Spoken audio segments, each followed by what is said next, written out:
Vous êtes député à l'Assemblée nationale, ancien maire de Saint-Louis et ancien ministre de la République. Aujourd'hui, Saint-Louis s'est réveillé dans la douleur avec la mort d'un pêcheur de la langue de Barbarie et une réaction spontanée des populations de Guet-Ndar. Quelle analyse faites-vous de cette situation? Vous me permettrez d'abord de regretter cette perte en vie humaine et surtout la conséquence de tout ce qui en est découlé. Les maisons ou les magasins qui ont été saccagés, les voitures brûlées et tout cela, c'est le mauvais pli des mouvements de foule. Mais en tout état de cause, je voudrais rappeler à l'endroit de l'État du Sénégal que cette situation-là était désespérément prévisible. Je me souviens lors de la loi de finances, j'avais interpellé le ministre en charge de la pêche pour lui dire qu'il était du ressort du Sénégal de protéger ses citoyens, qu'ils soient dans leur bon droit ou qu'ils veuillent faire autre chose que la loi leur permet. Et de ce point de vue-là, il est difficilement admissible qu'en termes de réciprocité, que la Mauritanie, qui est un État voisin, un État partenaire, puisse prendre sur lui sa responsabilité de s'occuper réellement de sa frontière maritime et que de l'autre côté du Sénégal, on ne sent pas une présence similaire. Cette présence exigée et exigible aurait pu permettre de limiter les casses et de faire en sorte que très peu de pêcheurs puissent franchir la frontière pour aller dans les eaux territoriales mauritaniennes ou vice-versa, lorsque le cas s'est avéré, et je crois que dans ces conditions-là, il serait difficile de voir les morts tels que nous les voyons aujourd'hui. Et de ce point de vue-là, le rôle de l'État du Sénégal, c'est de s'occuper de ces problèmes à la mesure de l'importance et de la gravité qui va avec. Parce que des débordements de part et d'autre sont plus que prévisibles et ça fera au détriment des relations séculaires entre le Sénégal et la Mauritanie, mais certainement en défaveur des populations sahéliennes et particulièrement des Guendariens. Et de ce point de vue-là, je dis que la sanction pour frauder, pour aller pêcher dans les eaux étrangères, si cela doit se payer par la mort de personnes, je dis que cette sanction est disproportionnée. Cela pose deux problèmes en même temps. Quelle est la mission de l'État du Sénégal, si ce n'est de protéger ses citoyens? Et en d'autres termes, quelles peut-être les relations ou les partenariats que nous pouvons nouer avec la Mauritanie relativement au secteur de la pêche? Je crois que la Mauritanie noue souvent des accords de pêche avec des États comme l'Union européenne, avec des unions d'États comme l'Union européenne, ou avec des États en particulier. Je pense que le Sénégal devrait arrêter de quémander et de poser véritablement la problématique de la pêche comme étant une problématique économique à part entière. Et de ce point de vue-là, s'il faut payer pour que 100 ou 150 ou 200 ou 1000 pirogues puissent aller pêcher dans les conditions négociées avec la Mauritanie, je crois que l'État du Sénégal devrait le faire. Mais cela ne l'absoudrait pas de sa mission essentielle de mettre en place la marine sénégalaise au niveau de Gokhombat pour pouvoir permettre de juguler ces dérives que nous observons de manière fréquente. Et l'État du Sénégal ne peut pas se complaire dans la position de dire que c'est la faute qui revient aux Guet-Ndariens, ils n'avaient qu'à ne pas y aller.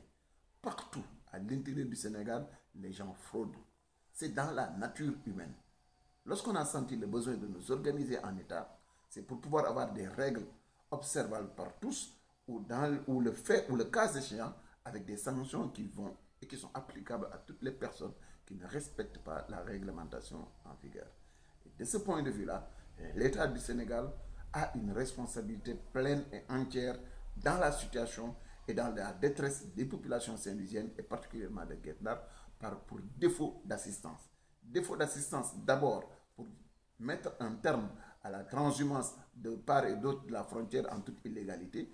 Deuxièmement, défaut d'assistance pour n'avoir pas été dans la prospective en une situation de capacité à négocier en partenariat économique avec la Mauritanie pour permettre à certains qui n'ont d'autre choix que d'aller pêcher de pouvoir le faire, quitte en retour de payer les taxes nécessaires à cet exercice économique.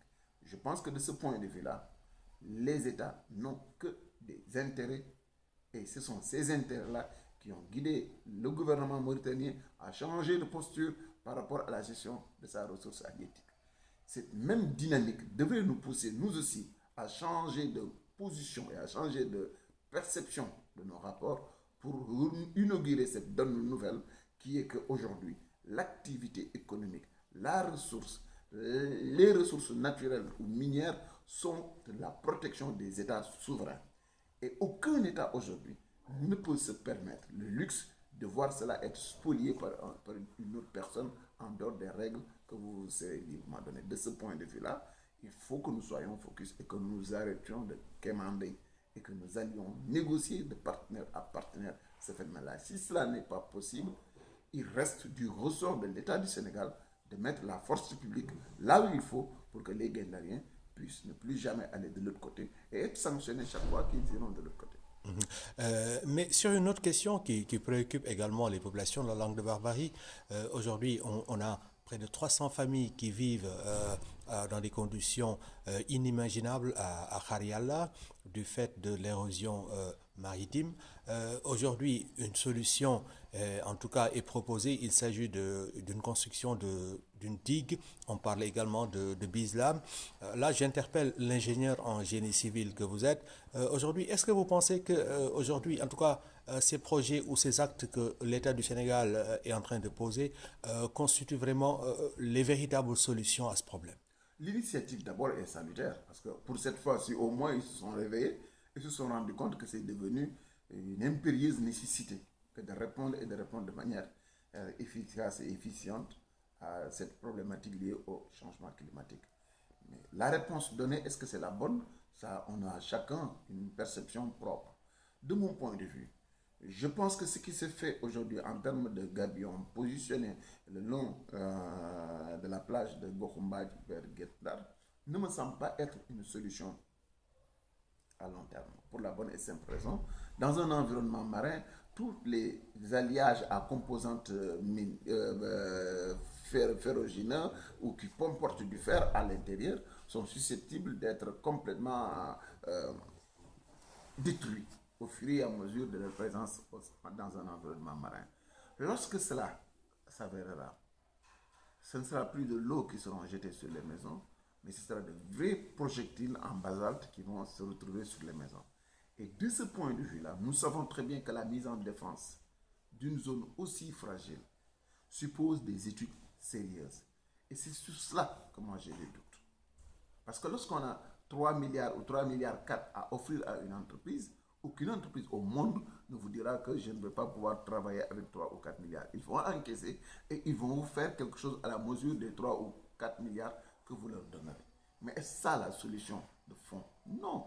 Parce que nous savons que lorsque le gouvernement du Sénégal a voulu protéger la résidence secondaire du président de la République à Popenguine, il a fallu mettre des épis, des brise-lames, faire en sorte de pouvoir véritablement juguler la houle d'abord et ensuite procéder à la mise en défense du site en question. Et de ce point de vue-là, nous savons que en certaines périodes de l'année, lorsque la houle se déchaîne ici, on n'est plus dans un environnement de protection de digues, ni de digues à construire, mais ce que nous voyons au niveau de Saint-Christophe, c'est quasiment des travaux maritimes. Parce que l'eau est complètement collée à la digue. Donc, de barrières de gabions qui sont mis à 20 mètres ou 10 mètres de la digue, ça me pose de sérieux problèmes de solidité et de capacité de protection. Je pense que ça peut servir pour une année ou deux peut-être, mais dans le long terme, ce type de mesures-là ne sont pas des mesures à même de consolider la résilience de la ville de Saint-Louis. Ce qu'il nous faut aujourd'hui, c'est combiner plusieurs types de solutions. D'abord, briser la force de la route avec des brises-lames.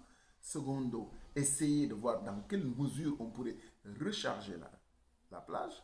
Et ensuite, allez-y dans les phénomènes pour pouvoir nécessairement combiner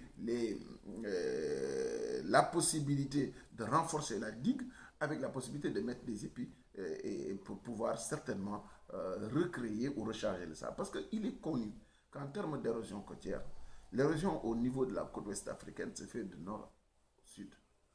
Et de ce point de vue, même pour les épis que vous mettez sur le front de mer, ce que vous avez conservé ou récupéré comme espace au niveau du nord, vous le reperdrez dans le niveau sud. Et de ce point de vue-là, comme nous sommes dans un continuum écologique qui va de Saint-Louis à Kafountine, la mise en défense de nos côtes est une problématique globale. et ne peut pas se résoudre à la protection parcimonieuse et parcellaire sur des sites bien particuliers d'espace ou d'établissements humains. D'autant plus que, nous le savons tous, la première leçon du changement climatique, c'est que c'est un phénomène à impact global et qu'il n'y a pas un espace, aussi bien les côtes que l'intérieur du pays, qui pourrait en échapper. Là, je vais interpeller le député que vous êtes. Ousmane Sonko, dans une sortie, parlait de 10 millions d'indemnités d'installation pour les députés. Une sortie qui a été battue en brèche par l'Assemblée nationale en la personne du directeur du cabinet du président, Bouna Mohamed Sek, qui a formellement démenti en disant que cette indemnité n'existait pas. Qu'en est-il exactement, M. Dieye? Vous savez, aujourd'hui, moi, je n'ai pas reçu de 10 millions. Je ne peux pas encore moins affirmer de manière péremptoire que ces 10 millions n'existent pas, aussi bien que je ne peux pas vous dire si ils existent. De ce point de vue-là, je crois que il y a eu des rumeurs, et des rumeurs très fondées, sérieuses, sur la réalité de l'existence de ces 10 millions. Mais au jour d'aujourd'hui, il est difficile de pouvoir s'accrocher sur quelque chose pour dire que, voilà, ce phénomène-là existe, que telle ou telle autre personne en a bénéficié. Et dans de telles situations, me concernant personnellement, je suis dans une situation attentiste. J'attendrai de voir l'effectivité par moi-même ou par une personne qui pourrait me le confirmer qu'il a reçu. Mais si je dois me contenter des mails ou des situations qui ont été envoyées de part et d'autre, il y a de réelles situations qui peuvent vraiment appeler quelqu'un ou amener quelqu'un à croire que si ça n'existe pas, c'était en bonne voie de l'être.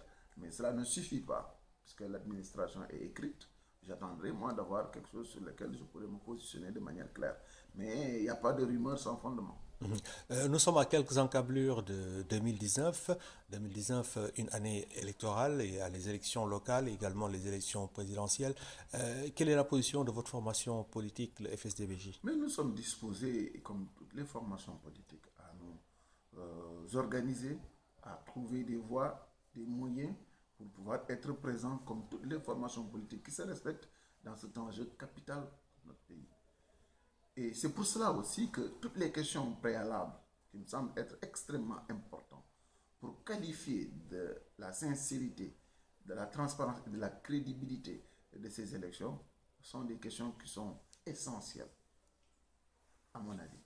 Et de ce point de vue-là, avant de parler d'élections présidentielles à proprement dit, je veux que nous réfléchissions tous ensemble sur les conditions qui peuvent nous aider à aller avec assurance et tranquillité devant cette compétition qui est si importante. Au jour d'aujourd'hui, nous sommes dans un système où le fichier électoral est devenu une grosse nébuleuse sur laquelle on ne peut absolument pas dire qu'on peut aller avec ces fichiers pour vers des élections crédibles.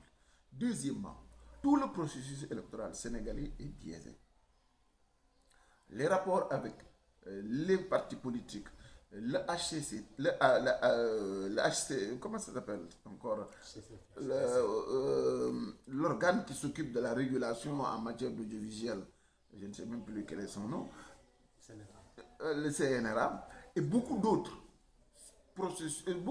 éléments aussi importants dans le dispositif électoral. Quel rôle et quelle place sera dévolu aux partis politiques? Est-ce que les acteurs politiques qui ont envie de participer à ces élections pourront y aller avec la certitude qu'ils auront la liberté et toute la liberté de se mouvoir sur le territoire national? Quelle peut être aujourd'hui notre responsabilité, nous acteurs politiques? Comment nous devrons aller aux élections? Est-ce qu'il faudra être parrainé, et parrainé par qui? Et comment être parrainé? Qu'est-ce que ça supporte tout cela? Pourquoi autant de nouvelles réformes, des situations nouvelles qui nous sont amenées de fait, qui demain ne font que déstabiliser les gens et encore apporter un peu plus de confusion dans la gestion de nos processus. À côté de cela, nous avons les faits. Les faits, c'est quoi? Au jour d'aujourd'hui, tout acteur qui se signale avec une volonté ferme de participer à l'élection présidentielle, comme le cas par exemple de Khalifa Sall et beaucoup d'autres avant lui, se retrouve en maille à partir avec la justice. Vous vous retrouvez immédiatement dans une situation où on vous colle un motif, on vous organise un procès, on vous mobilise tout votre temps, toute votre énergie pendant plus d'une année. Vous n'avez ni la possibilité de vous mouvoir, aucun de vos droits n'est respecté, on vous amène dans un procès, on vous enfonce suffisamment que vous n'avez aucune possibilité pour pouvoir avoir les moyens d'être en face et être prêt le jour J pour la compétition. Vous voyez, pour frauder une élection aujourd'hui, il n'est pas nécessairement besoin d'aller casser les urnes. Vous pouvez y aller de manière subtile. C'est quoi? C'est reconfigurer le fichier électoral, le biaiser, donner des cartes d'électeurs à ceux qui vous sont favorables, le refuser à d'autres, muter ou transmuter les uns et les autres. Secondo, vous pouvez ensuite acculer vos adversaires, ne leur laissez pas de mouvement, leur donner suffisamment d'occupation avec la justice, d'occupation avec plein d'autres choses, bouffer tout leur temps, toute leur énergie pour que le jour J, qu'ils ne puissent avoir aucun moyen, parce qu'ils n'auront même pas le temps de sédimenter dans la tête du citoyen qu'ils vont être candidats et qu'ils vont compétir. Est-ce cela le résultat de la compétition pour la démocratie, pour la liberté, pour laquelle nous nous sommes autant donnés en 2012? Est-ce que c'est cela la reddition des comptes? Est-ce que c'est cela la rupture? Est-ce que c'est cela une gestion sobre et vertueuse? Tous ces problèmes-là mis en place sont autant de goulots qui demain vont complètement vicier la compétition électorale. Avant de me positionner maintenant sur oui ou non je serai candidat ou pas, j'aimerais bien que le président de la République, Macky Sall, stabilise notre système politique et notre système de compétition.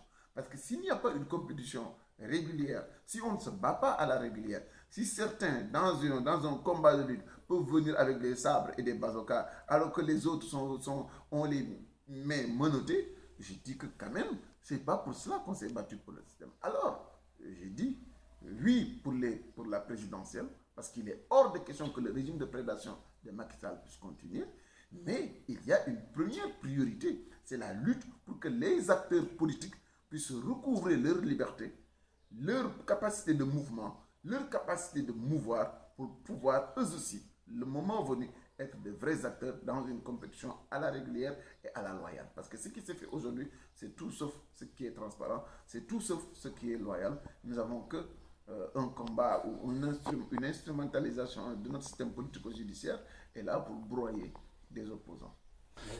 Aujourd'hui, Saint-Louis s'apprête à accueillir le président Macron. Quelle lecture faites-vous de cette visite? Vous savez, compte tenu des relations historiques et traditionnelles que le Sénégal et la France ont eues depuis les années de la colonisation et tout cela, je pense que c'est très bien pour une ville tricentenaire comme Saint-Louis de recevoir une personnalité de la dimension d'Emmanuel Macron, président de la République française. De ce point de vue-là, je crois que l'État du Sénégal devra, avec un partenaire traditionnel, voir dans quelle mesure notre coopération pourra être densifiée et fructifiée pour prendre de l'amplitude. J'ai été aussi très surpris et très agréablement surpris lorsque le maire de Saint-Louis m'a adressé une invitation pour venir participer à cette visite. Il l'a placé sous le sigle de l'effort que nous devrons fournir pour nous permettre d'être résilients par rapport aux phénomènes liés au changement climatique.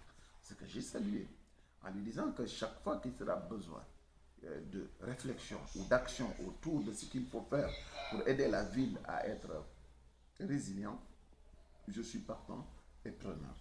Maintenant, sur la question de savoir si oui ou non, je vais participer au folklore qui tourne autour de l'accueil de Emmanuel Macron. Ma réponse est claire et nette, c'est non.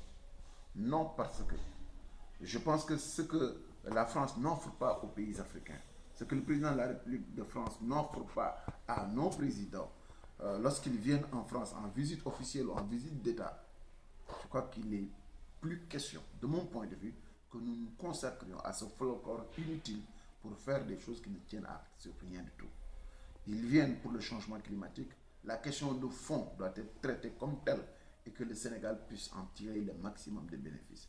La France ne se mange jamais sans qu'il y ait un intérêt réel là-dedans.